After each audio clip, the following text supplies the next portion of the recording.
my people dwells through uptown. When the shit goes down, shot callers and big ballers, smugglers know. And do brown beats by the pound, something you can smoke too. Flavors like it, baby, the streets made me. And I run 24/7, 365 daily. Look, you knew what you was dealing with from day one. I'm not a man, I got the dog with me, you heard me, with the teeth, with the Bulls reason tees, with the, you know what I'm saying? I won't break, that's a code I live by. Code? You know that's the code I invented and originated. Everybody gotta break me off. They got my name on a whole pair of Soulja. James Tapp Jr., aka Magnolia Slim, also known as Soulja Slim, was born on September 9th, 1977, to his mother, Linda Tapp, and his father, James Tapp, in New Orleans, Louisiana. He came up in the Magnolia housing projects, and from a very early age, he began to get into trouble, selling drugs, robbing, stealing, and using drugs. At a very young age, he developed an addiction to cocaine and heroin. And by the time he was in the 11th grade, he would drop out of high school and be in the streets full time. But eventually, he took up a liking to rap. And in 1993, he began going under the name Magnolia Slim, started doing block parties, doing little neighborhood shows and things like that. And eventually he got a buzz, and the buzz got to KLC, a legendary New Orleans producer who at that time had a record label by the name of Parkway Pumpin'. And what made this record label special is that it would become a microcosm of what would become No Limit Records, because not only did it have Magnolia Slim, it had Mystical, who would become a superstar, Mia X, who is one of the most underrated female MCs in history, in my opinion.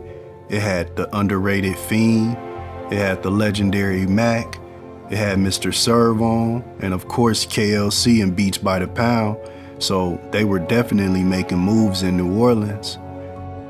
So I told him, man, look, when you really want to make something happen, come, we gonna get in the studio for real and make real records.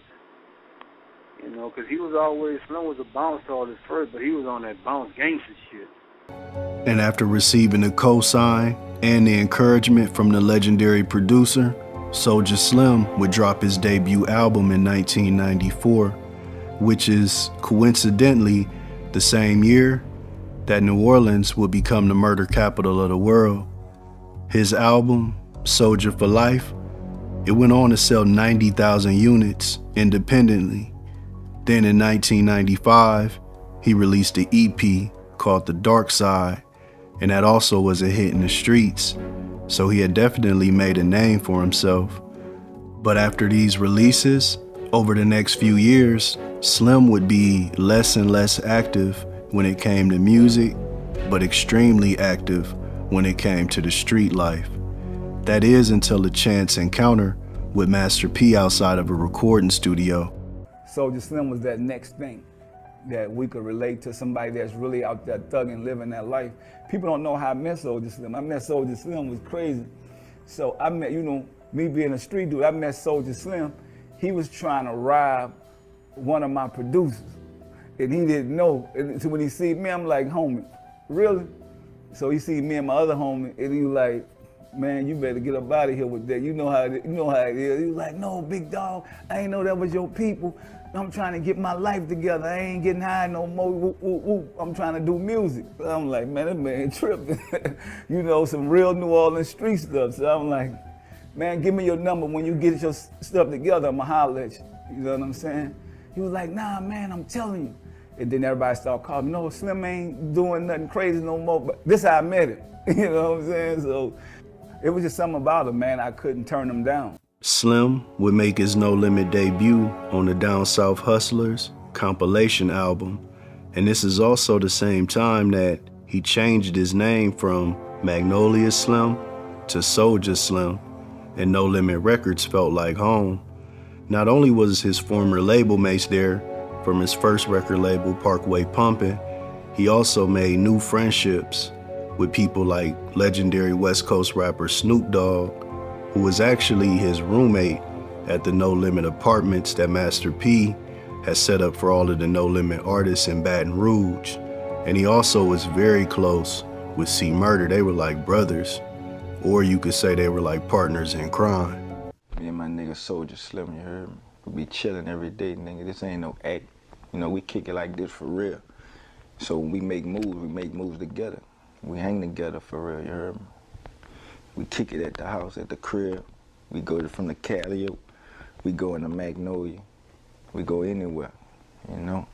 We bump each other's shit, you know? We for real in this game. This ain't no motherfucking game. We do our dirt together, you see what I'm saying? Slim made the right decision by linking up with Master P, because this was a time that the No Limit Tank was a machine in motion, and it was the hottest record company in the world. And Soulja Slim was up next. He would drop his debut album for the label, Give It To Him Raw, in May of 1998, and it debuted at number 13 on the Billboard Top 200, and eventually it was certified gold. It had songs like Street Life and the hit song From What I Was Told. From what I was told, niggas say I'ma hit no limit like Pac. Hit that bro, it makes some money nowadays, ho. And blow, I block the world trade and be protected by No Limit Tanks, so K's and hand grenades. But unfortunately, Soulja Slim wouldn't be able to live the lifestyle of a successful rapper for long because he kept getting in trouble with the law. And eventually he was convicted of armed robbery and sentenced to 3 years in prison. Now this was kind of at the height of his popularity with No Limit. He had just dropped the album. A lot of people was feeling what he was doing. So him getting locked up affected his ability to tour. It affected his ability to work with other artists. So it kind of hurt his career in a way, especially going away for 3 years. But the presence that Soulja Slim had was so strong, he still stayed buzzing, even though he was locked up. And after being released from prison in 2001, Soulja Slim would drop the album, The Streets Made Me. It had songs like You Heard Me and Soulja for Life. But this album wasn't as successful as his last album. And on top of that, he felt like he wasn't getting paid right. He felt like he was worth more than what Master P was giving. He said he thought he was being used to relaunch No Limit because a lot of the older artists had leftover money issues as well. And when he took that concern to Master P told him he wasn't giving him nothing more. And that was pretty much the end of their relationship. Now, on his way out of the door, Soulja Slim definitely let it be known how he felt. He made a few diss songs like Break Bread and You Ain't Crazy, where he took shots at Master P.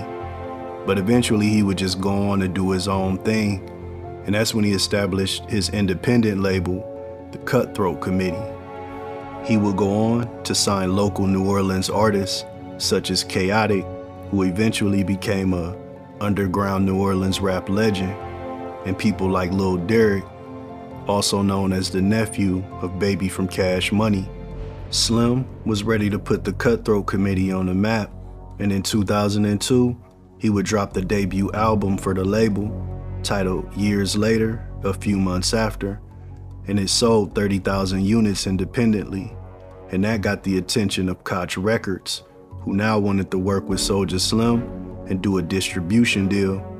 They offered a $300,000 one-album deal, that one album being a re-release of Years Later, a few months after, with the hit song I'll Pay For It.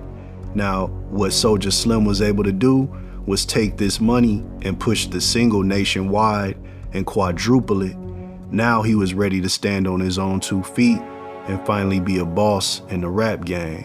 He would go on to drop a joint album with his right-hand man, BG, who he had known since the 1st grade, and they had the streets buzzing. But Slim, he didn't just have the streets, he was starting to get mainstream attention too, and artists like 50 Cent was taking notice. Slim would begin to spend a lot of time in Los Angeles with 50 Cent and G-Unit, talking about making deals and doing business. He was also out there a lot because he was in a relationship with the R&B singer Macy Gray, and the dreams that he had of becoming a CEO on a mainstream level were on the verge of coming true. But unfortunately, those dreams would be cut short because on November 26, 2003, Soulja Slim was shot multiple times in front of the home that he purchased for his mom and dad. He was shot 3 times in the face and 1 time in the chest, and it shook the city of New Orleans. Yeah. What's up? Now what you about to see is how I do it, you understand what I'm saying? Magnolia bounce, Soulja Slim to the bone.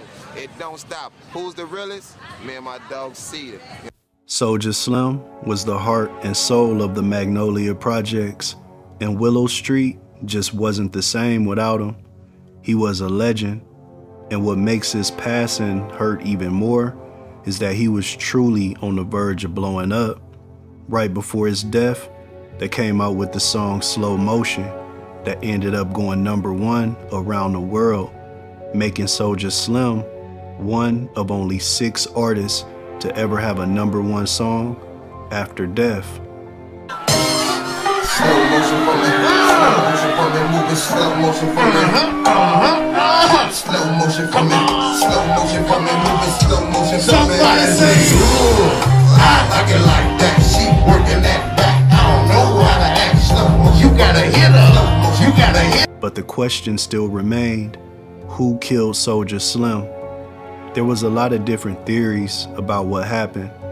One of them being Master P had Soulja Slim killed as retaliation for dissing him on his way out at No Limit, which I don't think is very true, but Soulja Slim's sister has made videos saying that she believes these claims about Master P.